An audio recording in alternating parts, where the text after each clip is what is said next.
What kind of car would a year's salary buy in communist East Germany in 1990? Be ready to be impressed by how unimpressive it is.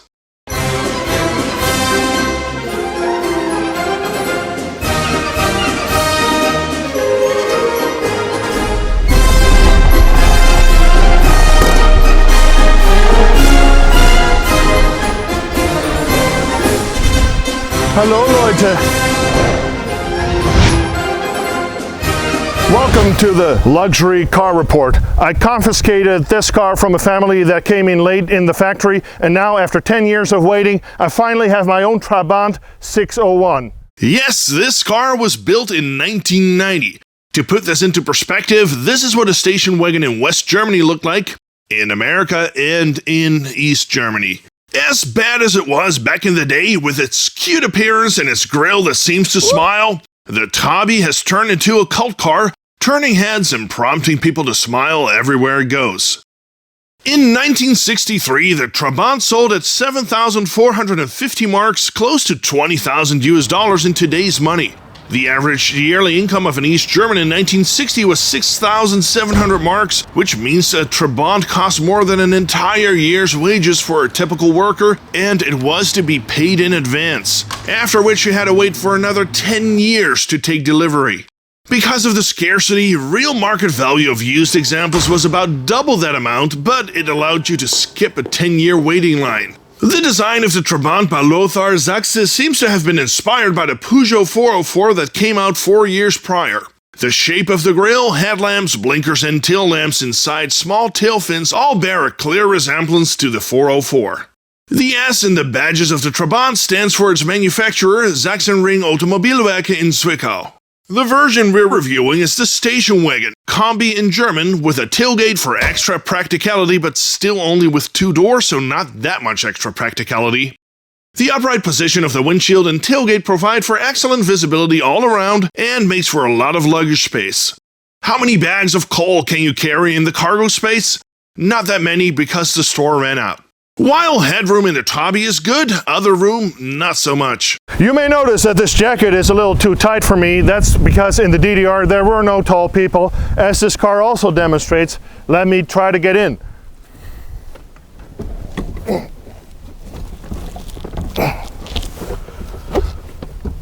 Scheiße.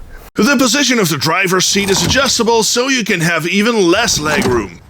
The Trabi's 600cc engine makes 28 horsepower and brings the tiny car from 0 to its top speed of 62 miles per hour in 60 seconds. Yes, that's 1 full minute.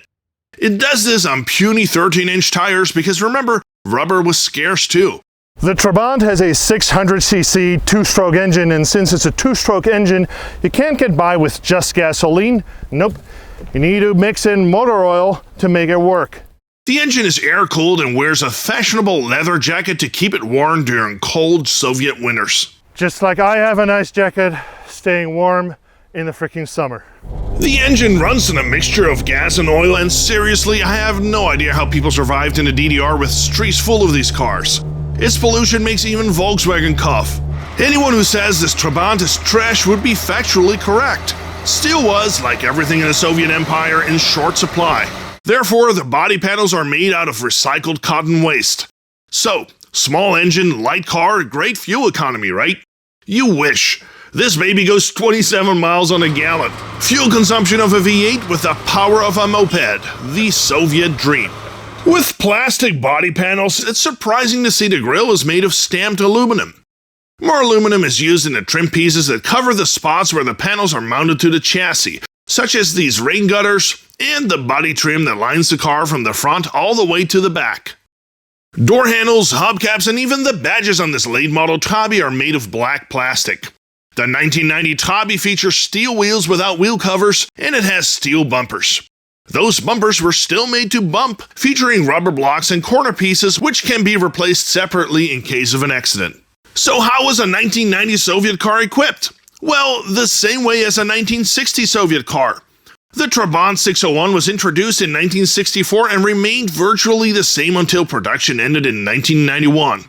Lack of resources in the DDR forced the East Germans to produce a car as cheaply as possible, which brought about some nifty solutions to still implement the features they wanted. For example, an auto-dimming rearview mirror was way out of reach, but even a spring-loaded manual one was too expensive. So, what was their solution? Simply flip the mirror around. The seats in a Trabant are surprisingly well padded and soft. The whole interior is upholstered in 70s-style brown and orange vinyl and fabric. The doors have the tiniest door handles I've ever seen in any car, and their flimsiness sets the tone for everything else in the interior. The need to save money is apparent everywhere. For example, each door can be locked from only one side. The driver door can be locked from the outside but not from the inside, and likewise the passenger door can be locked from the inside but not the outside. What other equipment did your 1990 Trabi come with? It has no less than 3 grab handles, 2 on the B-pillars and 1 on the dashboard for the passenger. I guess the designers were aware of the ride quality on Soviet roads. And it sports 2 ashtrays, also something carried over from the 60s. The Trabant does come with the luxury of sun visors, and hey, what's that? It's a note that says, subscribe to Luxury Car Report. The Trabant comes further equipped with such luxuries as mud flaps and an engine. Some beautiful DDR engineering. Oh, and this 1990 model comes with front seat belts. Without spring-loading mechanism, of course. Absolutely everything in a Trabant is manually operated and engineered in the simplest way possible. Power mirrors are for filthy capitalists. We adjust the mirrors like this. And because the Trabant is such a tiny car, I can comfortably adjust both mirrors just from the driver's position. Headlamp adjustment is done in a similar fashion. The Trabi features a slider under each headlamp to adjust them when the Trabi is heavily loaded. A great feature to make the Trabi look cross-eyed. All the more surprising then to find this advanced piece of tech in the Trabi, an LED fuel consumption gauge, which by the way is completely on most of the time to remind you of that 27 mile per gallon fuel consumption. More interesting is that it has a gauge for fuel economy but not for remaining fuel capacity. So, how did people prevent running out of fuel unexpectedly, especially during times of scarcity? Damn fuel rationing. You know, the thing with the Trabant is, it doesn't have a fuel pump. The fuel is gravity fed. Let me show you how that works. This is your fuel tank. As you can see, it's above the engine. Why? Because the fuel is just dripping directly into the engine. You always got to make sure you got about half a tank, because otherwise you're not going to make it up that hill. How do you know if there's enough fuel in your Trabant? You need to use a dipstick. You stick it in, and we should be good. So what do you need to fuel up your Trabant? Well, first of all, you need gasoline. Then you need a funnel. This car requires oil. So you need to mix the perfect amount of oil with the fuel, which is 1 in 50, and that's why we have this handy measuring cup as well. You mix it up, and then you shake the car around to really mix it up well. I'm not kidding. And then, of course, you need your tissues to wipe off your dipstick. The fuel supply can be shut off with a cut-off valve in the dash. Build quality and fit and finish is about what you'd expect from a factory that takes 10 years to assemble a basic car. You can see the beautiful DDR era dashboard. Some real quality right here. Equally flimsy is the combination stalk to the left of the steering wheel, which controls the blinkers, high beams, and horn. Which is a replacement because the owner told me it already broke off once before. The steering wheel comes with thick padding similar to what you find in bumper cars. On the dashboard next to the wheel there are 3 switches for lights, windshield wipers and washer, and hazards. Note that the Trabant doesn't come with a rear wiper or even a rear window defroster. The dashboard cluster is simple with only a speedometer gauge and indicator lights for the alternator, turn signal, and high beam. The 120 km/h readout is highly optimistic. Further down on the left of the dashboard is the fuse box with just 8 fuses and a wiring job that's as top-notch as the rest of the car. At least it's easy to repair. Down below we find the handle for the choke, which needs to be pulled out during cold starts. The controls for heat and air look like an afterthought, and they probably are, but at least you're getting them. It looks like they reused the same knob as the one for the choke, because why change a winning team? There's no air conditioning, but you can mix between footwell and windshield, so you better be happy. On the other side of the steering wheel is the shifter for the 4-speed manual gearbox. Here's how to use it. Middle and down is the first gear, up is second, back and down is third, and up is fourth. To put it in reverse, you press far forward and down. The Trabant is equipped with brake lights, blinkers, but one thing it doesn't have is a reverse light. Illumination on the front comes from single halogen headlamps with glass lenses. On this example, the turn signal lenses have been replaced by clear units. Slav tuning to the max.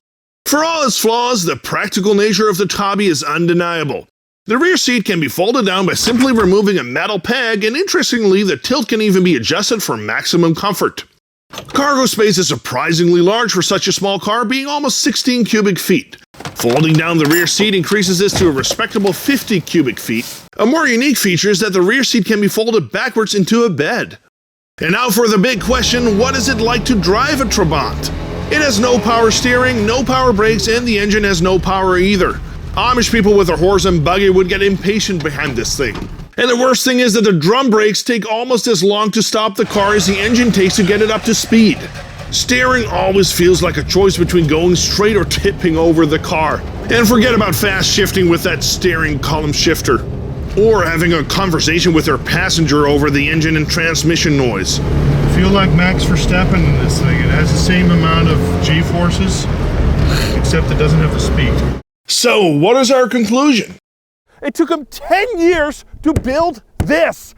10 years! 10 years for plastic doors, 10 years for manual windows, 10 years for this quality bumper, 10 years for a two-stroke engine, and you had no other choice. This was your only option if you wanted a car in the DDR. You had to wait 10 years for a car design from the 1950s. But the fun that it brings is incomparable. Everywhere the Tabi goes, it brings smiles to people's faces. And that is something that not a lot of cars can match.